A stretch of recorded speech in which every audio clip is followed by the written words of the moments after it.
વડોદરા શહેરના ટરસાલી વિસ્તારમાં આવેલ પૂજ્ય રવિશંકર મહારાજ નામની કુમાર છાત્રાલયમાં છાત્રોનો હોબાળો, સારું ભોજન ન મળતા છાત્રોએ વિરોધ નોંધાવ્યો હતો। માહિતી મુજબ ગુજરાત રાજ્યના અલગ અલગ શહેરોમાંથી અભ્યાસ માટે આવી આ છાત્રાલયમાં રહેતા છાત્રો છેલ્લા 2 દિવસથી ગેસ સિલિન્ડર ન હોવાથી રસોઈ બંધ હોવાને કારણે યોગ્ય ભોજન ન મળતા ગુસ્સામાં આવ્યા। છાત્રોએ સમયસર જમવાનું ન મળતા અને રસોઈની સ્વચ્છતામાં ખામી હોવાથી પ્રશ્નો ઉઠાવ્યા। કિચનમાં લોટ અને શાકભાજી સાથે જીવાત અને કોકરોચ જોવા મળ્યા હતા। ઘટનાની જાણ થતાં પૂર્વ મેયર નિલેશ રાઠોડ સ્થળ પર પહોંચ્યા અને હોસ્ટેલમાં ફૂડ ક્વોલિટીનું નિરીક્ષણ કર્યું। તેમણે છાત્રો સાથે વાતચીત કરી અને સમસ્યા અંગે વિગત મેળવી નિલેશ રાઠોડે કહ્યું કે આ મુદ્દો સરકાર સુધી પહોંચાડવામાં આવશે અને તાત્કાલિક ઉકેલ લાવવા કાર્યવાહી થશે। હોસ્ટેલ વ્યવસ્થાને લઈને વિદ્યાર્થીઓમાં ભારે નારાજગી જોવા મળી રહી છે અને તંત્ર પર દબાણ વધી રહ્યું છે કે આ તાત્કાલિક ઉકેલ લાવવામાં આવે। રોજન શું સમસ્યા? હું છેલ્લા 5 વર્ષથી અહીંયા રહું છું। આ વર્ષે સતત સમસ્યાઓ રહે છે। અમે આ વિદ્યાર્થીઓ બધા ગુજરાતના દરેક ક્ષેત્રથી આવતા હોય છે પોતાના સપનાઓ લઈને। વડોદરા જેવા મહાનગરમાં MS યુનિવર્સિટી, પારુલ યુનિવર્સિટીમાં અભ્યાસ કરે છે અને મૂળભૂત જે પ્રાથમિક જે અમારી સુવિધાઓ છે એ જ ક્યાંક ને ક્યાંક પૂરી નથી થતી, જેમ કે જમવાનું રહ્યું, સિક્યુરિટી રહીથી લઈને મેનેજમેન્ટ, સફાઈ લઈ જમવામાં એકદમ કોઈ જાતનું હાઇજીન મેન્ટેન થતું નથી। જમવાની ક્વોલિટી સતત બહુ ખરાબ હોય છે અને છોકરાઓને ક્યાંક ને ક્યાંક બહાર જ જમવું પડે છે, અહીંયા જમવા લાયક જમવાનું હોતું નથી।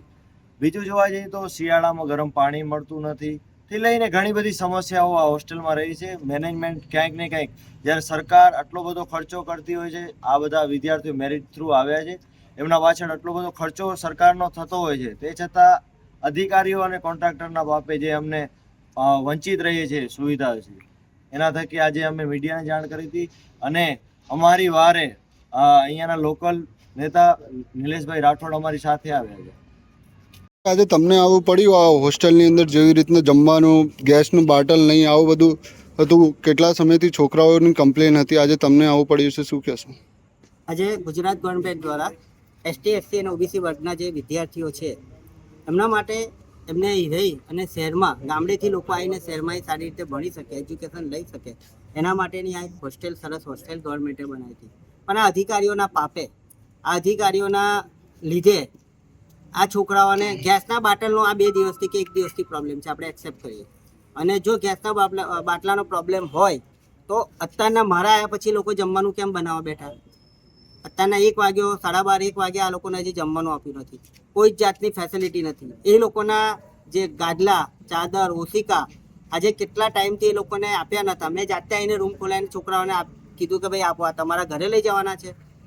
કોન્ટ્રાક્ટર જે જમવાનું અહીંયા પ્રોવાઈડ કરે છે એ જમવાનું છોકરાઓના કહેવા પ્રમાણે બિલકુલ ક્વોલિટી છે નહીં।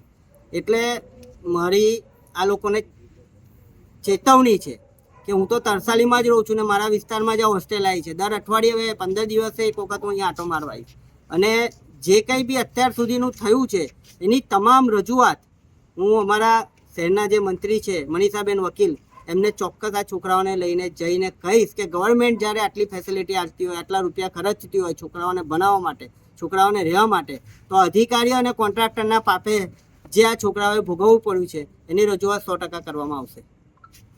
શું સમસ્યા હતી? આ ગેસનો બોટલ તો 2 દિવસથી નથી આવતો અને તોય છતાં કે એ પહેલાં પણ ગેસનો બોટલ હતા તોય છતાં જમવાનું સારું નહોતું અને હવે ગેસનો બોટલ નથી તો હવે સાહેબ એવું કહે છે કે તમે કે અમને ગેસનો બોટલ લાવી જ દો એમ। તો અમે એ કરવા ગેસના બોટલ લાવવા અમારા મા બાપે અહીં મોકલ્યા છે કે પછી અમને ભણવા માટે મોકલ્યા છે? તો એ ગેસના બાટલનું અમને લાવવાનું કહે છે, તો અમે એ માટે નથી આવ્યા વડોદરામાં। અને જોઈએ તો મહેશ દેસાઈ કરીને એક સર છે જે અહીંના વોર્ડન છે, એ એવું કહે છે કે અમારા થકી તમે એ કે આ હોસ્ટેલમાં રહો છો એમ, અને અમે કાંઈ એના લીધે નથી અહીંયા રહેતા, અમે તો અમારા કહેવાય ને કે મેરિટ ઉપર રહીએ છીએ અહીંયા। અને અહીંયા હાવ કાંઈ જમવાનું નથી, વ્યવસ્થા સારી નથી, મેનેજમેન્ટ સારું કે નથી, કોઈ સિક્યુરિટી સારા કે મન ફાવે એમ, અને કોઈ પણ આવી જાય છે હોસ્ટેલમાં તો અને વોર્ડન છે તો વોર્ડન કાંઈ કરતો નથી અને બસ એ જમવાનું બી નથી સારું આવતું, એવું છે અમારું। તમારું નામ શું? મારું નામ અભય। બ્યુરો રિપોર્ટ, સત્ય TV ન્યૂઝ, વડોદરા।